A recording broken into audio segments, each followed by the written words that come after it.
Salut à tout le monde, bienvenue sur ma chaîne, j'espère que vous allez bien, j'espère que tout va bien pour vous. On se retrouve aujourd'hui pour une nouvelle vidéo de découverte d'un nouveau jeu. Et pour le coup, c'est pas un tarot, c'est pas un oracle non plus, même si finalement on peut l'utiliser comme un oracle, mais c'est le grand jeu de Mademoiselle Lenormand. Le grand jeu de Mademoiselle Lenormand, pour les gens qui connaissent pas, c'est à la base de la cartomancie. Donc on utilise un jeu de cartes classique, c'est-à-dire avec des cœurs, des carreaux, des trèfles et des piques. Et dessus ont été greffés plein de symboles, de symboles, de mythologie, etc.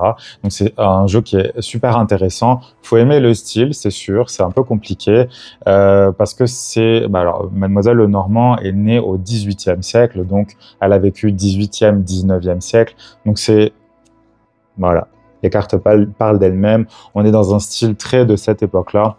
Les cartes sont... Alors, c'est vraiment un jeu qui n'est pas pour tout le monde, je trouve. C'est un jeu qui est difficile à appréhender. La cartomancie, c'est un art qui est différent du tarot et des oracles encore plus. Mais on est vraiment là dans des choses qui sont plus précises que le tarot, je trouve personnellement. Voilà, c'est des situations de vie assez précises, assez nettes. C'est sûr que c'est un petit peu plus difficile, je trouve, d'appréhender ce genre de jeu aujourd'hui, puisque comment dire, les descriptions que vous allez retrouver dans le livret sont vraiment très, voilà, 18e, 19e siècle, on n'est plus du tout dans les mêmes considérations aujourd'hui. Et à l'inverse du Urban Tarot que je vous avais déjà montré il y a quelques temps, où là on est vraiment dans notre monde actuel, là c'est un petit peu plus difficile, je pense, de s'identifier à ça. Mais n'empêche que ça reste un jeu super intéressant. Les cartes sont très très complexes, je vous les montre. Donc là on a en haut la carte voilà, du jeu classique avec les piques, etc. Ici, vous avez une lettre. Ici, vous avez une constellation qui est apparentée. Et vous avez après plusieurs sens différents avec des fleurs au milieu à chaque fois. Sur chaque carte, vous avez des fleurs et vous avez des scènes de vie à chaque fois. Je trouve que sans livret, comme vous le savez déjà, je l'ai déjà dit, moi j'aime bien fonctionner avec mon intuition en regardant les dessins des cartes, mais personnellement ce genre de dessin ne me parle absolument pas.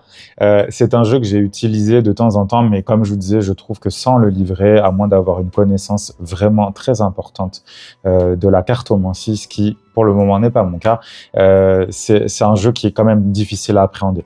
Mais dans le livret, vous avez tout qui est expliqué.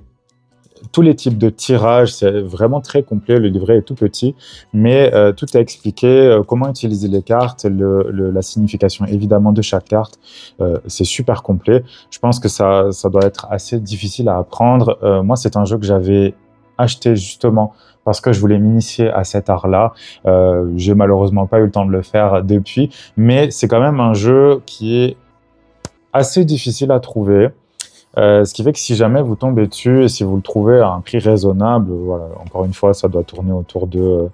Bon, c'est pas écrit sur la boîte, mais ça doit tourner autour d'une vingtaine d'euros. Si vous le trouvez, peut-être essayez de vous le procurer, si ça vous intéresse évidemment. Mais je pense que ça peut être intéressant d'aller un petit peu plus profondément là-dedans, justement pour la vie un peu plus quotidienne, mais seulement si vous êtes capable de transposer des situations du XVIIIe siècle à aujourd'hui. Je vous laisse de toute façon avec le visionnage des cartes. N'hésitez pas à liker, à commenter, à vous abonner, à partager. Ça me fera plaisir et ça me fera du bien. Et en attendant la prochaine vidéo pour une nouvelle découverte, je vous souhaite tout le meilleur et prenez bien soin de vous.